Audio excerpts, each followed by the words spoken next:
Bihar board के 10वीं वर्ष के सभी छात्रों को राम सरकार नमस्कार। आप सभी का स्वागत है आपके अपने संस्कृत चैनल जिसका नाम है राम संस्कृत चैनल। दोस्तों, हमने इसके पहले 3 वीडियो बनाए हैं जिसमें पीयूषम द्वितीय भाग के पहले, दूसरे और तीसरे पार्ट को पढ़ाकर और अलग अलग वीडियो बनाया जिसमें मौखिक एवं लिखित अभ्यास कार्य करवा दिया है। आज उसी श्रृंखला को आगे बढ़ाते हुए पीयूषम द्वितीय भाग का चतुर्थ पाठ लेकर आए हैं जिसका नाम है संस्कृत साहित्य लेखिका। इस पाठ के माध्यम से हम देखेंगे कि संस्कृत के साहित्य में लेखिकाओं का क्या योगदान रहा। तो आइए इस पाठ को हम शुरू करते हैं। चतुर्थ पाठ संस्कृत साहित्य लेखिका। आइए, लिखा है समाजस्य यानम, समाज का यान पुरुषै नारीभिश्च चलति। जो समाज का यान है अर्थात समाज की जो गाड़ी है, पुरुषै माने पुरुषों के द्वारा, नारीभिश्च माने नारियों के द्वारा, चा माने और, चलति माने चलता है। यानी कि जो समाज का यान है अर्थात समाज की जो गाड़ी है वह पुरुष और नारियों के द्वारा ही चलती है। साहित्य अपि, साहित्य में भी उभयोः माने दोनों का, सम्मानम महत्व, समानम महत्व है अर्थात समान महत्व है, बराबर का महत्व है। अर्थात या कह लीजिए कि नारी और पुरुष एक सिक्के के 2 पहलू हैं। अधुना सर्वभाषासु साहित्य रचनायाम स्त्रियोपि तत्पराः सन्ति यश्च लभन्ते। अधुना माने आज के समय में, सर्वभाषु भाषासु सभी भाषाओं में, साहित्य रचनायाम और साहित्य की रचनाओं में, स्त्रियोपि माने स्त्रियां भी, तत्पराः माने तत्पर, सन्ति माने हैं, च और यशस् लभन्ते और यश को प्राप्त करते हैं। संस्कृत साहित्य प्राचीन कालादेव, संस्कृत साहित्य में प्राचीन काल से ही साहित्य समृद्धो योगदानम न्यूनाधिकम प्राप्यते। संस्कृत साहित्य माने संस्कृत साहित्य में प्राचीन कालादेव माने प्राचीन काल से ही यानी बहुत पुराने समय से ही साहित्य समृद्धो, साहित्य की समृद्धि के लिए योगदानम माने योगदान, न्यूनाधिक माने थोड़ा, न्यून माने थोड़ा, अधिक माने ज्यादा, प्राप्यते माने प्राप्त होता है। पाठ्यस्मिन्, इस पाठ में अति प्रसिद्धा नाम, अति माने बहुत ही प्रसिद्धा नाम माने प्रसिद्ध, लेखिका नाम एवं लेखिकाओं का ही चर्चा वर्तते, चर्चा की गई है। इन जिनके द्वारा साहित्य निधि पूर्ण, साहित्य के निधि को पूरा करने में तासाम योगदानम ज्ञायेत, तासाम माने उन सब का योगदानम ज्ञात होता है। इस पाठ में जो संस्कृत साहित्य की लेखिकाएं हैं उनका संस्कृत साहित्य को पूर्ण करने में या उनको संरक्षण करने में उनका क्या योगदान है, इस पाठ के माध्यम से बताया गया है। विपुलम संस्कृत साहित्यम, विपुल माने विस्तृत, संस्कृत साहित्य माने संस्कृत का साहित्य, विभिन्न ही माने विभिन्न, कभी भी माने कवियों के द्वारा, शास्त्रकार और शास्त्रकारों के द्वारा, संवर्धितम माने संवर्धित है। अर्थात संस्कृत साहित्य का जो यह विपुल विस्तृत है, यानी संस्कृत का जो विपुल और विस्तृत साहित्य है वह विभिन्न, कभी भी माने कवियों के द्वारा, शास्त्रकार माने शास्त्रकारों के द्वारा, जो शास्त्रों को रचना करने वाले हैं उनको शास्त्रकार कहते हैं। संवर्धितम माने संवर्धित किया गया अर्थात उसका संरक्षण किया गया है या उसके द्वारा उनको बढ़ाया गया है। वैदिक कालात् आरभ्य, वैदिक कालात् आरभ्य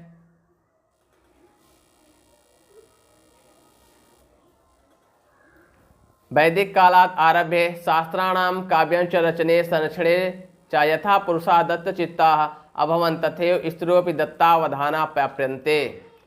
वैदिक कालात् आरभ्य, वैदिक काल से आरंभ करके, शास्त्राणाम माने शास्त्रों के, काव्यांश माने और काव्यों के, रचने माने रचना करने में, संरक्षणे माने और उनके संरक्षण में, चा माने और, यानी कि वैदिक काल के आरंभ से लेकर शास्त्रों और काव्यों की रचना और उनका संरक्षण, यथा माने जैसे, पुरुषः माने पुरुष, दत्त चित्ता माने दस्त चित्त होकर, यानी कि अपना महत्वपूर्ण योगदान देकर, अभवन माने हुए, तथैव वैसे ही स्त्रियः अपि, स्त्रियां भी, दत्तावधाना प्राप्तवन्ते, वैसे भी स्त्रियों का महत्वपूर्ण योगदान प्राप्त होता है।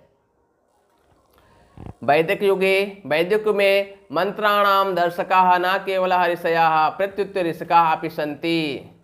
क्या लिखा है? वैदिक युगे माने वैदिक युग में मंत्राणाम दर्शकाः, मंत्रों के दर्शक अर्थात जो मंत्रों को लिखने वाली हैं वो, ना केवल, ना माने नहीं, केवल माने केवल, ऋषय माने ऋषि, अर्थात जो वैदिक में है मंत्रों के लिखने वाले केवल ऋषि ही नहीं, वैदिक युग उसको कहते हैं जिसमें चारों वेदों के रचना हुई, जिसमें ऋग्वेद, यजुर्वेद, सामवेद और अथर्ववेद, इन चारों वेदों की जिस युग में जिस समय में रचना हुई उस समय को हम वैदिक युग कहते हैं। तो वैदिक युग में जो ऋषियों लोग ही क्या कह रहा है कि वैदिक युगे मंत्राणाम, और वेदों में क्या है, सब मंत्र हैं।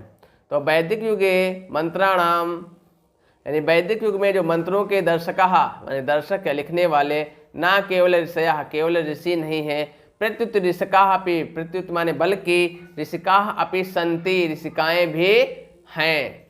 ऋषिका उसको कहते हैं जो ऋषि की पत्नी हो या ऋषि की बेटी को हम क्या कहते हैं, ऋषिका कहते हैं।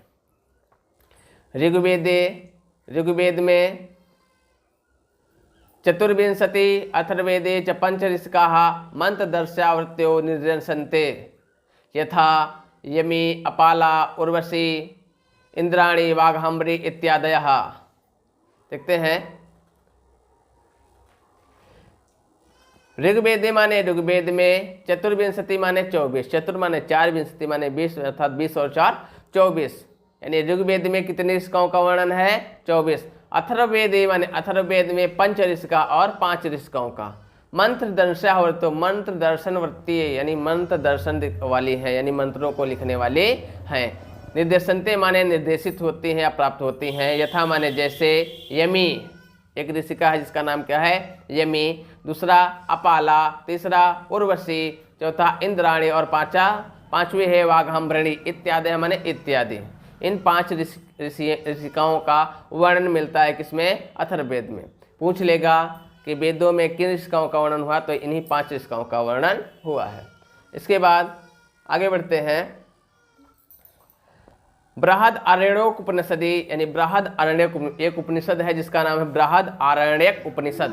तो बृहद आरण्यको उपनिषदि याज्ञवल्क्य पत्नी मैत्री दार्शनिक रुचिमती वर्णिता याम याज्ञवल्क्य आत्म तत्व शिक्षयति। बृहद आरण्यक उपनिषद में याज्ञवल्क्य एक ऋषि थे जिनका नाम था याज्ञवल्क्य, उनकी पत्नी थी जिसका नाम था मैत्री। पूछता है बहुत ज्यादा याज्ञवल्क्य की पत्नी का क्या नाम था, मैत्री। जो मैत्री थी वो दार्शनिक रुचिमती, दार्शनिक रुचि माने विचारों वाली, मत माने विचारों वाली थी, यानी दार्शनिक रुचि के विचारों वाली थी। वर्णिता माने वर्णित है, याम माने जिसको, याज्ञवल्क्य माने याज्ञवल्क्य ने आत्म तत्व शिक्षित, आत्म तत्व की शिक्षा दी थी। जनकस्य सभायाम शास्त्रार्थ कुशलः गार्गी वाचाक्नवी तिष्ठति स्म। यानी जनकस्य माने जनक की, सभायाम माने सभा में, शास्त्रार्थ कुशल शास्त्रों में कुशल, जो कौन थी, गार्गी और वाचाक्नवी, 2 महिलाएं थी, ऋषिकाएं थी। एक पहली का नाम था गार्गी और दूसरी थी वाचाक्नवी। ये किसकी सभा में थी, राजा जनक की। तिष्ठति में रहती थी। महाभारते अपि, महाभारत में जीवन पर्यंत वेदांत अनुशीलन पराया, यानी वेदांतों यानी वेदों के अध्ययन में अनुशीलन जीवन बिताने वाली, सुलभायाः माने सुलभायाः का, वर्णनम माने वर्णन, लभ्यते माने प्राप्त होता है। महाभारत में सुलभायाः का वर्णन प्राप्त होता है, जीवन पर्यंत वेदांतों के अनुशीलन में रहती थी। इसके बाद है लौकिक संस्कृत साहित्य, ये तो था वैदिक साहित्य में। अब इसके बाद आता है लौकिक साहित्य। लौकिक संस्कृत साहित्य प्रायेण 44 कवित्रीणाम 150 पद्यान स्फुट रूपेण इतस्ततः लभ्यन्ते। लौकिक संस्कृत साहित्य माने लौकिक संस्कृत साहित्य में, लौकिक संस्कृत साहित्य यानी कि जो आधुनिक संस्कृत साहित्य है उसमें कहते हैं लौकिक संस्कृत साहित्य। वेदों के बाद का जो हुआ वो लौकिक संस्कृत साहित्य है। लौकिक संस्कृत साहित्य माने लौकिक संस्कृत साहित्य में प्रायण माने प्रायः 44 माने 40, कवित्री माने कवित्रियों का, सार्ध शतम, सार्ध माने होता है आधा, शतम माने 100, यानी 100 और आधा कितना, 150।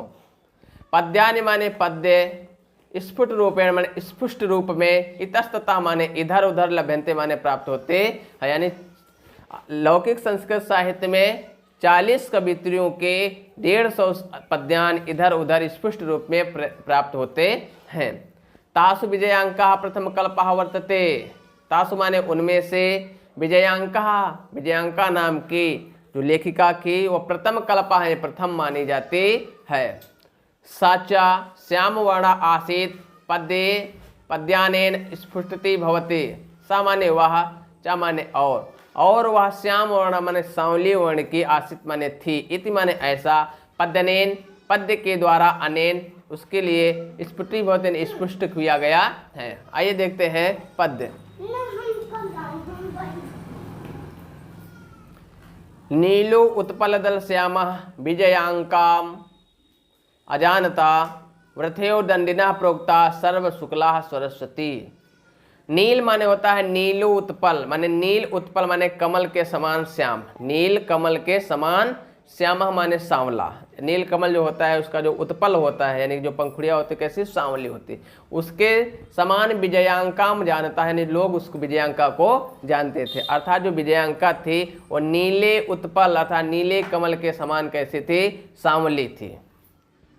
वृथयो माने बेकार ही, दंडिना हमारे दंडी के द्वारा प्रोक्ता हमारे कहा गया कि सर्व शुक्ला सरस्वती, जो सरस्वती होती है वह सर्व शुक्ला होती है, यानी स्वच्छ और सफेद धवल होती है। किसने कहा, दंडी ने कहा था कि सर्व शुक्ला सरस्वती, अर्थात जो सरस्वती अर्थात विद्या की देवी जो होती है वो कैसी होती है, स्वच्छ होती है, सफेद होती है, धवल होती है। ऐसा किसने, वृथयो माने बेकार में किसने कह दिया, दंडिना के द्वारा कहा गया। क्योंकि जो विजयांका थी जो देवी के स्वरूप थी अर्थात वह बहुत ही विद्वान थी, वह कैसी थी, नीलो उत्पल दल श्यामः, यानी कि नीले कमल के जो पंखुड़ियों के दल माने समूह के समान सांवली थी। आइए इसके बाद देखते हैं तस्याः कालः अष्टम शतकम इति अनुमीयते। तस्याः माने उसका, किसका, विजयांका का। विजयांका का कालः माने समय, अष्टम शतक यानी 8वीं शताब्दी इति अनुमीयते ऐसा अनुमानित किया जाता है, यानी कि विजयांका का समय जो है 8वीं शताब्दी ऐसा माना जाता है, अनुमानित किया जाता है। चालुक्य वंशीय चंद्रादित्य से राज्ञ ही विजय भट्टारिका एवं विजयांका इति बहवो मन्यते। बहुत लोग मानते हैं कि जो चालुक्य वंश के जो राजा थे जिनका नाम था चंद्रादित्य, क्या नाम था, चंद्रादित्य, उनकी राज्ञी माने रानी जिसका नाम था विजय भट्टारिका, क्या नाम था, विजय भट्टारिका एवं विजय भट्टारिका को ही विजयांका माने विजयांका इति माने ऐसा, बहवा माने बहुत सो लोग मानते हैं। किंच किम माने कुछ, च माने और, शीला भट्टारिका, देव कुमारिका, राम भद्राम्बा प्रभृतयः माने आदि, दक्षिण भारतयः माने दक्षिण भारत की, संस्कृत लेखिका माने संस्कृत लेखिकाएं, स्वस्फुट पदे प्रसिद्धा, स्व माने अपने, स्फुट पदों के द्वारा प्रसिद्धा माने प्रसिद्ध हुई। तो क्या है कि जो चालुक्य वंशी राजा थे चंद्रादित्य, उनकी रानी जो विजय भट्टारिका थी उसी को बहुत लोग विजयांका मानते हैं। किंचा और कुछ जैसे शीला भट्टारिका, देव कुमारिका, राम भद्राम्बा प्रभृतयः माने आदि, दक्षिण भारतीय हमारे दक्षिण भारत की, संस्कृत लेखिका माने संस्कृत लेखिकाओं के, स्व माने अपने, स्पुष्ट पद्य माने स्पुष्ट पद जो उनके द्वारा लिखे गए पद्य हैं, प्रसिद्ध माने प्रसिद्ध हैं। इसके बाद देखते हैं विजयनगर से नरेशा, विजयनगर के नरेश यानी राजा, संस्कृत भाषा संरक्षणाय कृत प्रयासः आसीन्न इति विदितम एव।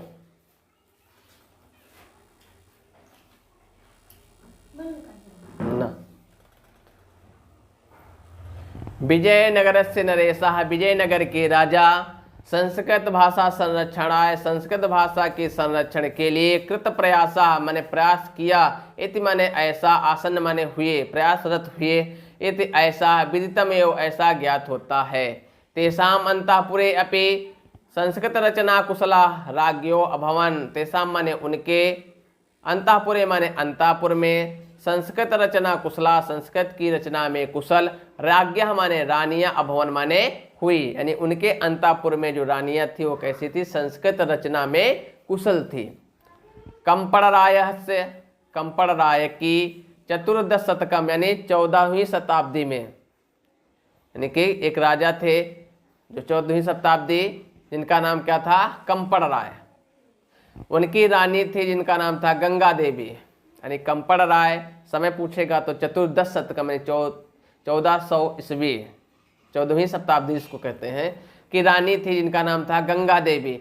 उन्होंने मधुरा विजयम इति महाकाव्यम स्वामिनो मधुरई विजयम घटनाम आसीत आरचयत।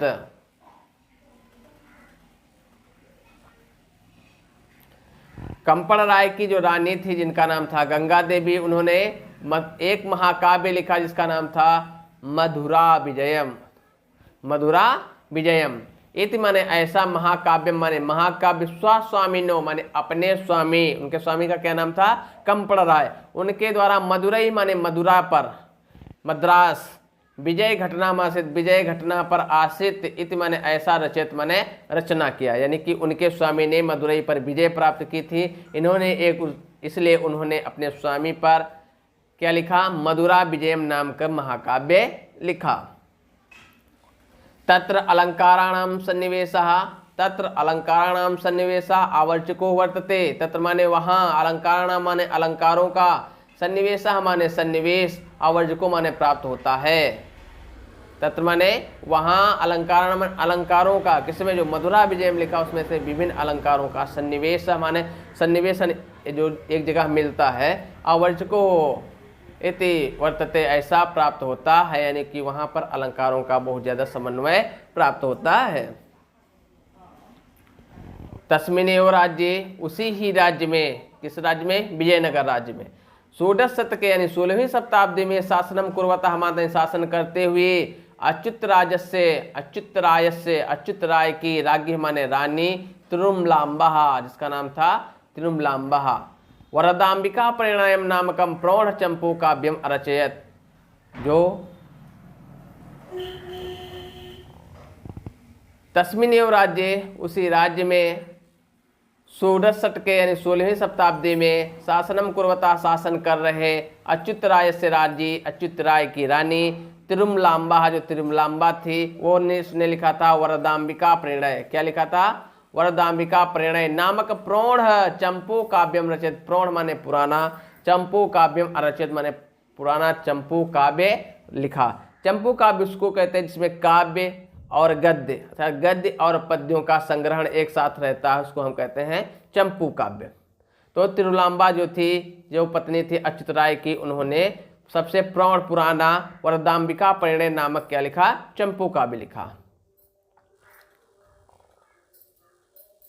तत्र संस्कृत गद्य से छठा समस्त पदवल्याः ललित पद विन्यासेन चा अतीव शोभते। तत्र माने वहाँ, किसमें, यानी वरदाम्बिका परिणय में, संस्कृत गद्य से, संस्कृत गद्य की जो छठा है यानी बहुत ही मनोहर है। समस्त पदवल्याँ और समस्त पद्यों की जो वल्लियाँ हैं, और ललित पद विन्यास और पदों का जो विन्यास है बहुत ही मनोहर है। चा माने और, अतीव माने बहुत ही, सुशोभते माने सुशोभित होता है।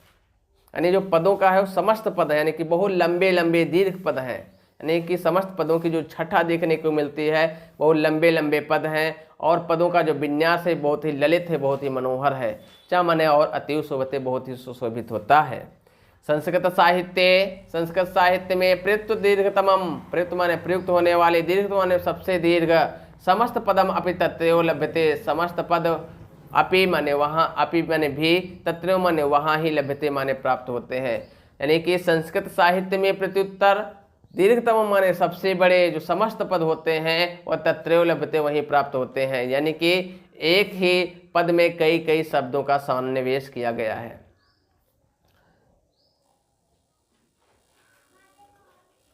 इसके बाद आधुनिक काले संस्कृत लेखिकासु पंडिता क्षमा राव, जिनका जन्म 1890 और मृत्यु 1953 ईस्वी में, नामधेयः विदुषी अतीव प्रसिद्धा, माने बहुत ही प्रसिद्ध हुई।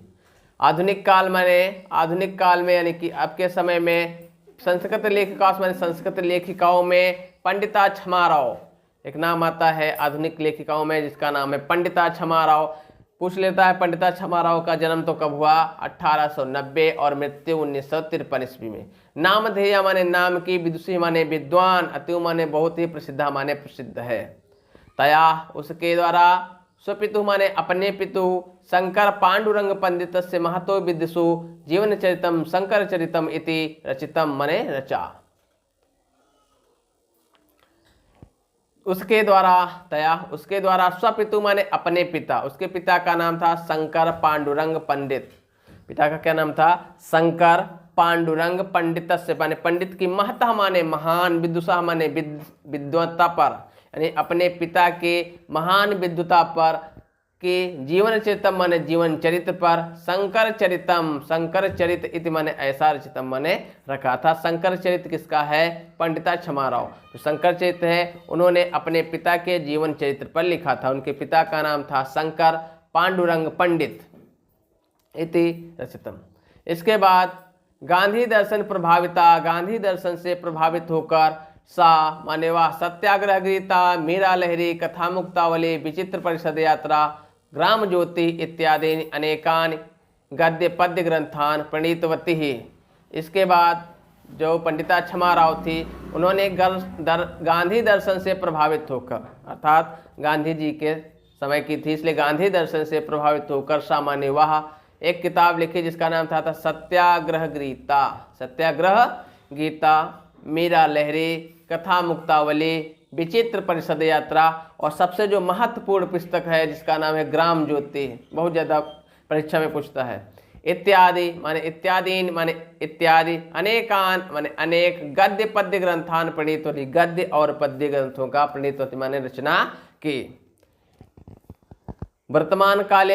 वर्तमान काल में लेखन तरासु, लेखन परंपरा में कवित्रियुष माने कवित्रों में पुष्पा दीक्षित, वनमाला भावालकर, मिथिलेश कुमारी मिश्र प्रभृतयो अनुदिनम संस्कृत साहित्यम पूरयन्ति। अर्थात वर्तमान काल में यानी कि इस समय में लेखांतर माने लेखन परंपरा में कवियत्रियों में पुष्पा दीक्षित, वनमाला भवालकर, मिथिलेश कुमारी मिश्र प्रभृतय माने आदि, अनुदिनम माने दिन ब दिन या प्रतिदिन, संस्कृत साहित्यम पूरे संस्कृत साहित्य को पूरा करते हैं। तो ये रहा संस्कृत साहित्य लेखिका पाठ। इसमें हमने पढ़ा आधुनिक काल से लेकर नए वैदिक काल से लेकर आधुनिक या वर्तमान काल तक संस्कृत में जो लेखिकाओं का महत्वपूर्ण योगदान रहा। इस पाठ को, यह जो पाठ है परीक्षा की दृष्टि से बहुत ही महत्वपूर्ण है। इसके बाद इस पाठ में शब्दार्थ आएगा, शब्दार्थ के बाद संधि विच्छेद और समास आदि के बाद आता है मौखिक एवं लिखित अभ्यास कार्य। पहले आएगा मौखिक अभ्यास कार्य, इसके बाद लिखित अभ्यास कार्य। तो ये पाठ हमने पढ़ लिया और एक अगला वीडियो लेकर आएंगे जिसमें हम इस पाठ का संपूर्ण लिखित और मौखिक अभ्यास कार्य कराएंगे। तो अगला वीडियो देखने के लिए चैनल को सब्सक्राइब करिएगा और यदि वीडियो आपको अच्छा लगा हो तो लाइक करिएगा और अपने दोस्तों में शेयर करिएगा। तब तक के लिए धन्यवाद, नमस्कार। मिलते हैं अगले वीडियो में।